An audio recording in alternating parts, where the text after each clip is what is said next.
The War Powers Act of 1941 gave Franklin Delano Roosevelt sweeping authority to control the domestic economy during World War II. In 1950, it evolved into the Defense Production Act.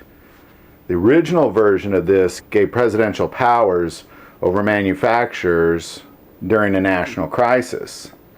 In 2019, it was rewritten as the John McCain National Defense Authorization Act of 2019, which will expire in 2025. So we wanted to take a look at this to see what authority would the executive branch have over ammunition manufacturing and sales in the U.S. So what does this act give the president powers to do? First, it gives them authority to direct private companies to prioritize their orders for the government.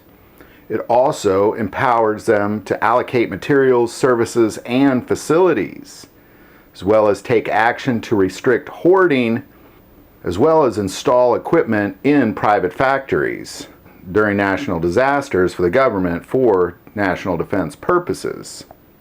And it's been used for everything from bottled water to bullets. Last year, President Trump used this same act to produce protective equipment. Recently, Biden also used this to increase vaccine production. So can this be used for the executive branch to force ammo manufacturers to simply just produce for them only? The short answer, yes. During a national emergency, they can make ammo plants work for them. They can confiscate stockpiles from hoarders. They can force dealers to sell their inventory to them, and they can take control of all ammunition components as well. And they can do the same thing with guns. However, this has to be during a national emergency. It can't just be during a non-emergency time, but the way the world is, it seems like anything can be a national emergency these days.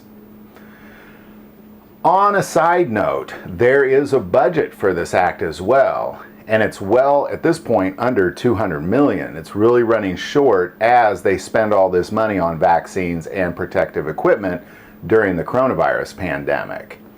So we'll just have to see, but if executive branch wanted to declare a national emergency on guns and ammunition, absolutely they can do all that by law. Love to hear your thoughts on that. Put it in the comments below. If you like this video, click like and subscribe. If you feel called to support this channel through Patreon, that link is also below. But the most important part of this channel, we take prayer requests, so never hesitate to send that in. Thank you for watching this episode of God, Family, and Guns. And as always, love God, love your family, and love guns.